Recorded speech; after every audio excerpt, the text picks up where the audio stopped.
You are live. This is the Senate Education Committee, February 12th, 1:30 in the afternoon. First thing we're going to do today is hear from Vermont Council on the Arts. They're here. I think you'll tell us why you're here. And we'll let you introduce yourselves when the time comes in just a minute. But I know where one absent member is. Senator Weeks was in the morning committee, which you heard this morning. So he's taking the opportunity to go there and get a little work done. I'm Seth Baumgarst from the Bennington District. Senator Terry Williams from Rutland. And Senator Steve Heffernan from the Addison County District. So welcome. We're glad you're here. And the floor is yours. Start by introducing yourselves, and then off we go. Okay, great. Well, I'm Susan Evans McClure. I'm the Executive Director of the Vermont Arts Council. Say your name. I'm Maddie Messi. And where are you going to school? Oh, sorry. I go to Phillips Free Academy, St. Albans. Okay. And what grade are you? I'm a sophomore. You're a sophomore. Okay. So we are here today just to give a brief overview of the Arts Council's work, but really to focus on the role that arts education plays for students in Vermont. And Maddie's going to share her story of being a student who is an arts education student in Vermont. I'll try to keep my section brief because we're really here to hear Maddie. And I'll just say that the Vermont Arts Council is the state's arts agency. We're the state affiliate of the National Endowment for the Arts.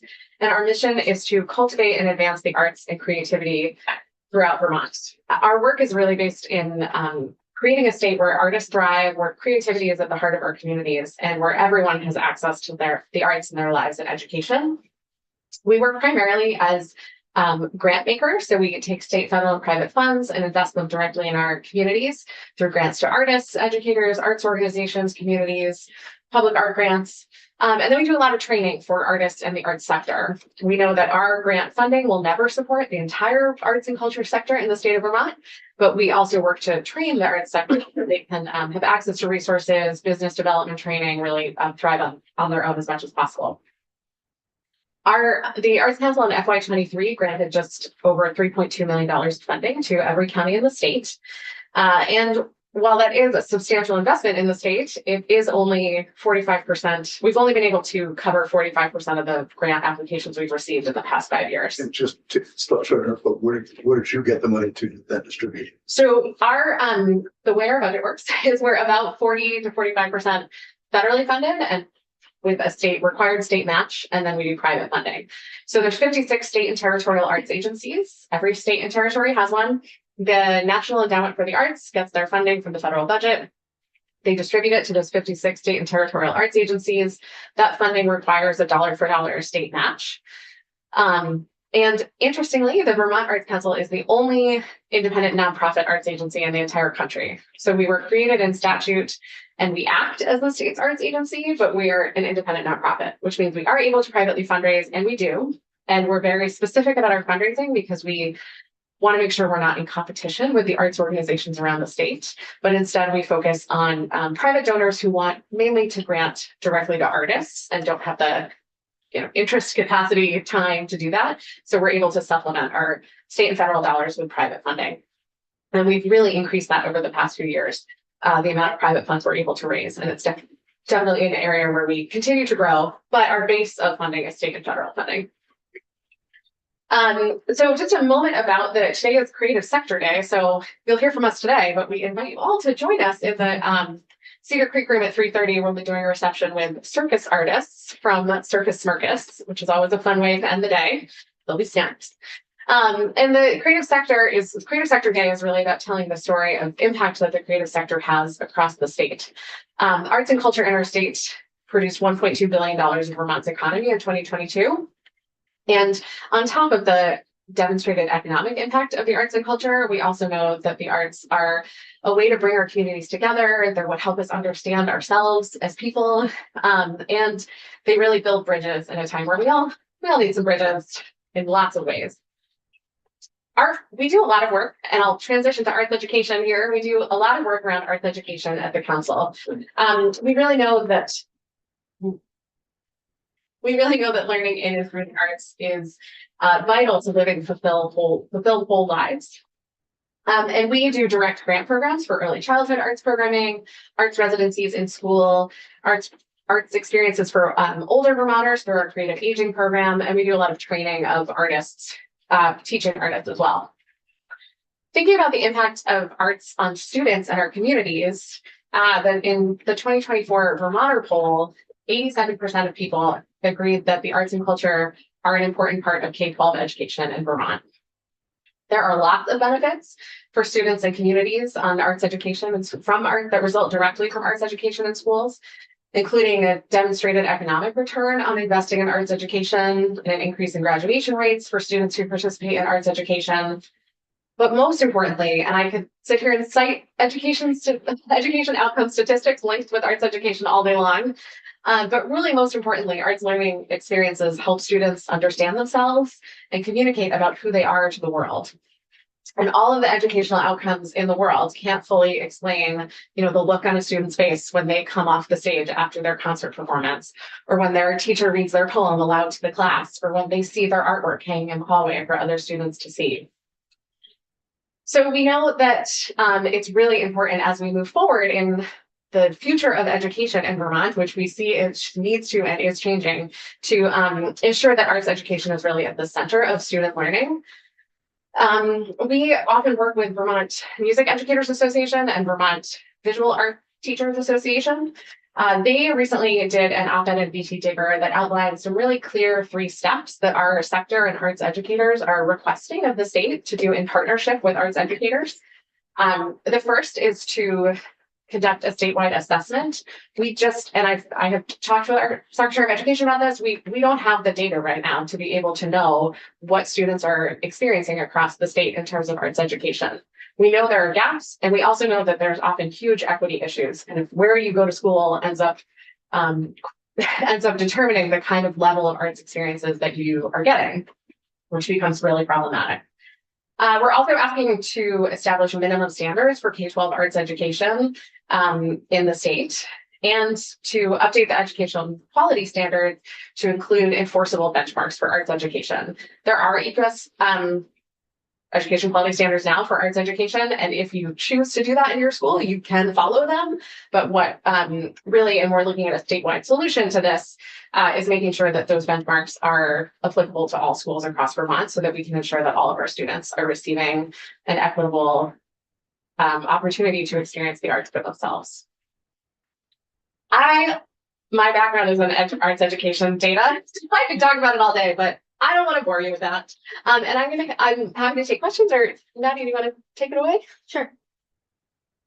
So I play violin in my high school orchestra and in the Vermont Youth Orchestra. I'm a member of the Vermont Youth Orchestra String Quartet, and I've been singing in the BFA chorus and chamber choir for about 2 years now. I've been playing violin for 11 years and I've been singing for as long as I can remember. I take private violin lessons through the Vermont Youth Orchestra Association.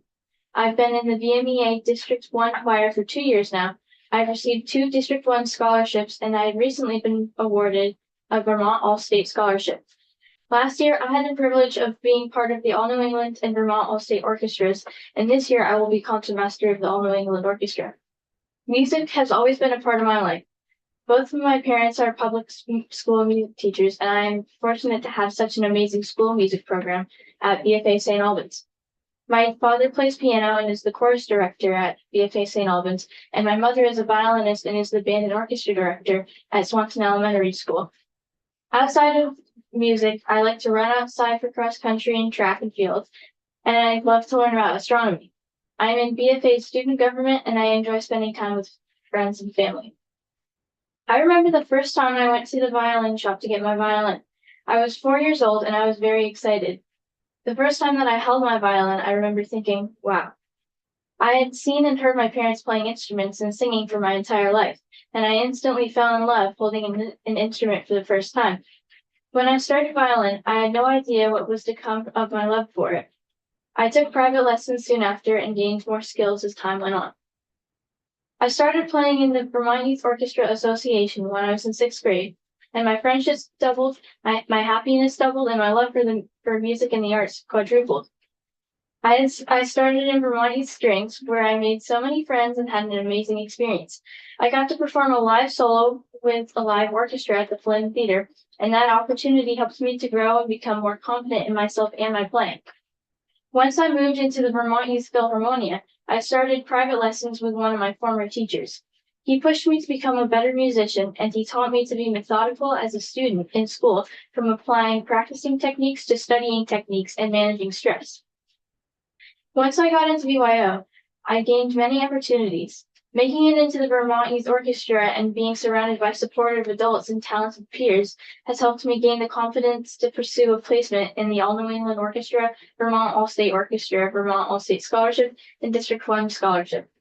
Having a busy schedule and practicing violin efficiently has helped me to learn time management as well. These music festivals give me something to look forward to and to work toward, and I'm positively impacted by the feeling of joy when I perform. From my experience, performing can lead to less anxiety and more confidence in presentations, social interactions, and speeches like this one. Numerous studies have shown that learning an instrument at a young age can positively develop the left and right hemispheres of the brain to connect them more. The Portland Chamber Orchestra reports that after only 15 months of playing an instrument as a child, multiple structural changes can be found in the brain. When a child learns to play an instrument, the hippocampus, a part of the brain involved in memory and learning skills, increases the neural connections, showing improved memory and learning in students.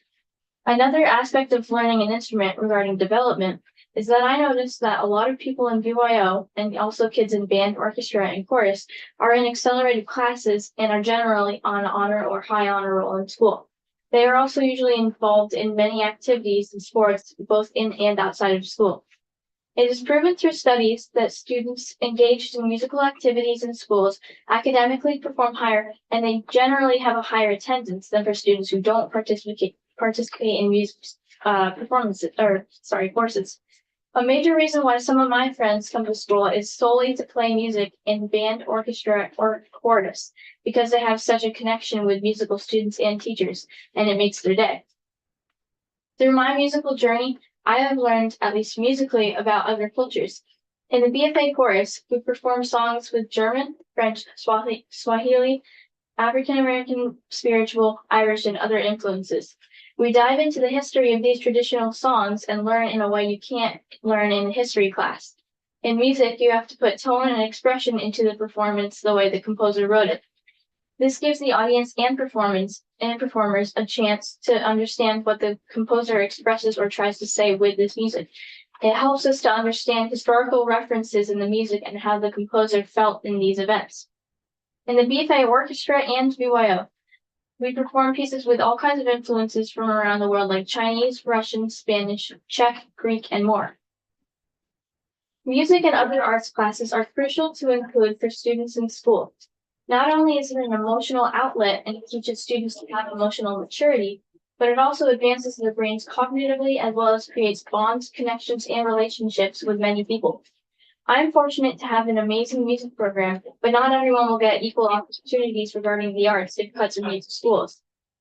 Music has made such an impact on my life, especially at an early age, and it can similarly influence other students, even giving them a purpose to go to school. I am very lucky and glad to be part of the Creative Sector Day and Vermont Outdoor Recreation Day at the Vermont State House. I have actually dreamed of speaking in an environment like this for years, and I'm thrilled to have the opportunity to speak in front of all of you. I'd love to play violin outside on my deck in the summer sometimes, because I can feel more connected and focused. This may also be why I love running outdoors too. Music is often inspired by nature and the outdoors. For example, Ludwig van Beethoven got a lot of his inspiration from the woods, birds, and other forest animals. Many famous composers took inspiration from rivers and even the planets of the solar system to make their interpretation of them through music. The music then inspires me to play outside where I can interpret it and truly perform. Thank you for having me. I'm honored to speak today. Thank you. Thank you. Very eloquent. And informative. And very important, actually. So, before we go to questions, you want any follow up or anything else? No, I'm not gonna top that. So. No, we're happy to take that. I'll be happy. How many students play in the youth orchestra?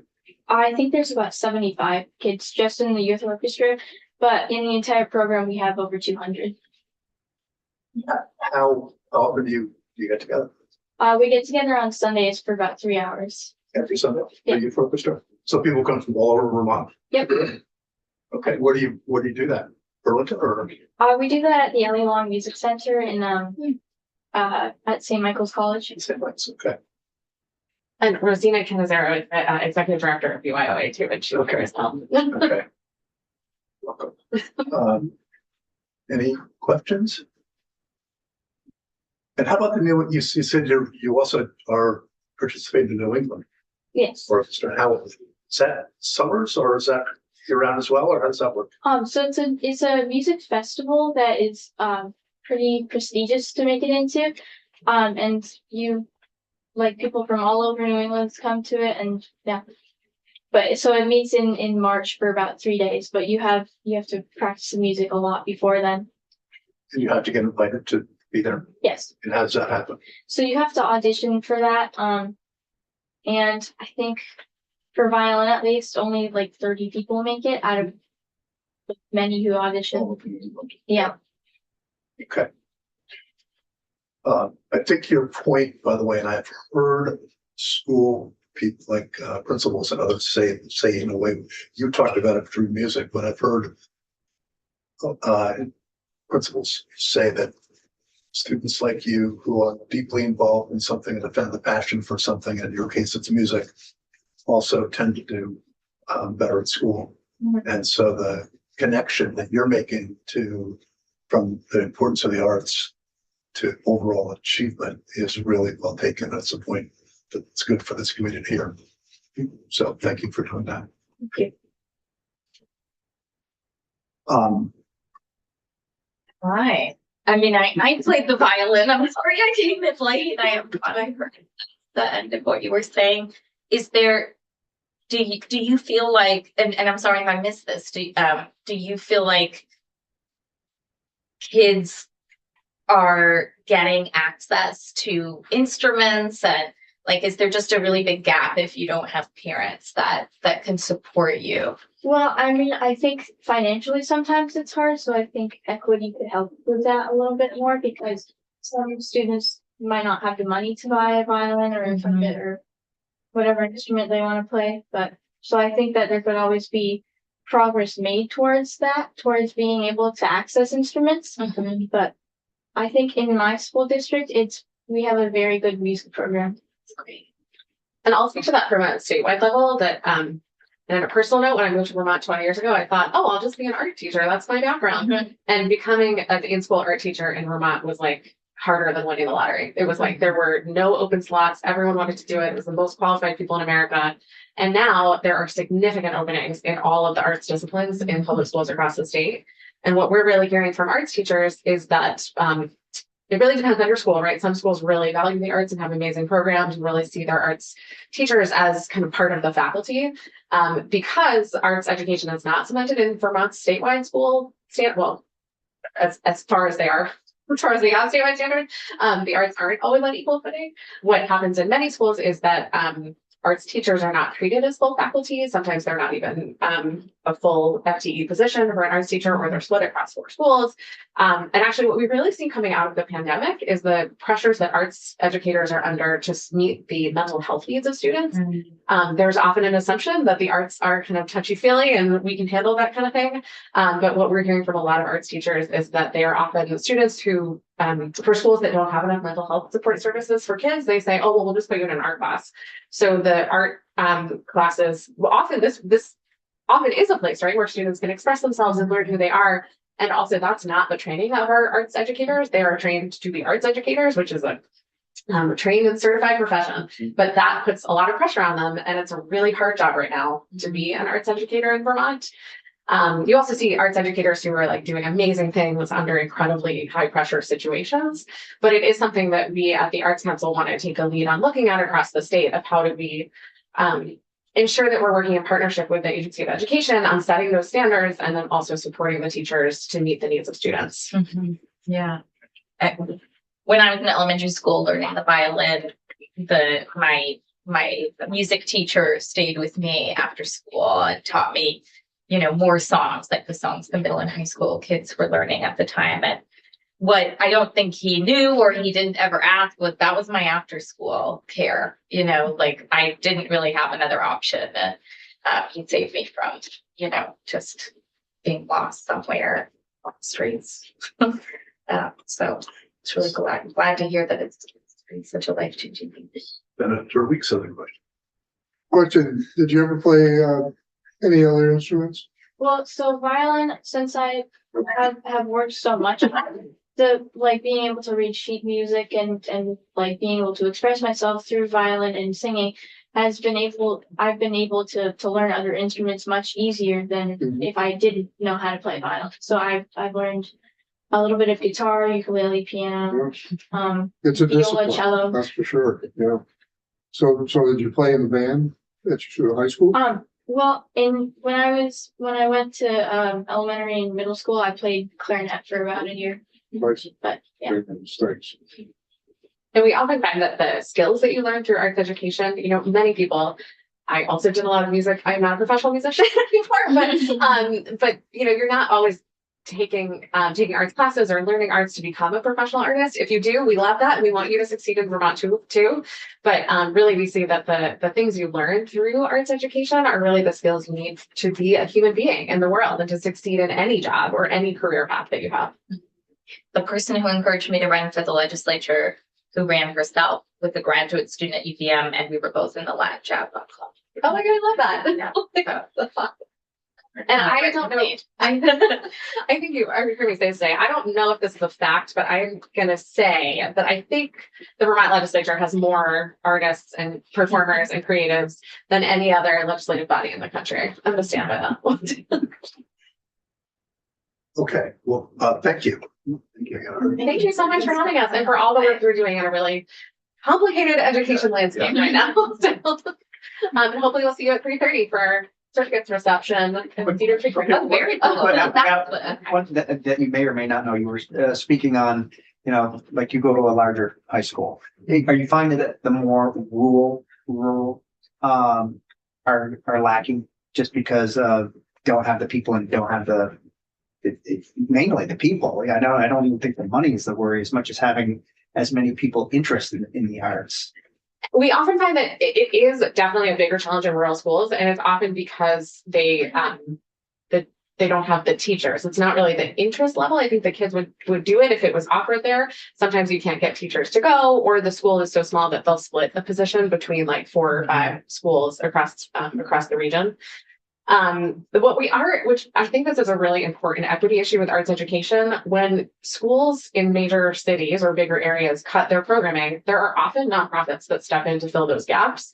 But when schools in really rural areas cut their programming, there's no one to step in. So, if a school in Burlington cuts their arts programming, there's incredible arts organizations that, I don't know if they should step in, but they do, right? That's not their only role, but they can fill some of those gaps. But if you're in a really rural area and you cut your arts programming, like, that's it. There's no one to fill those pieces, which to me feels like a huge equity issue in our state, that you shouldn't be punished for living in a rural area, as some students are in terms of arts education. But thank you. That's an important question. Scale. Yeah. Okay.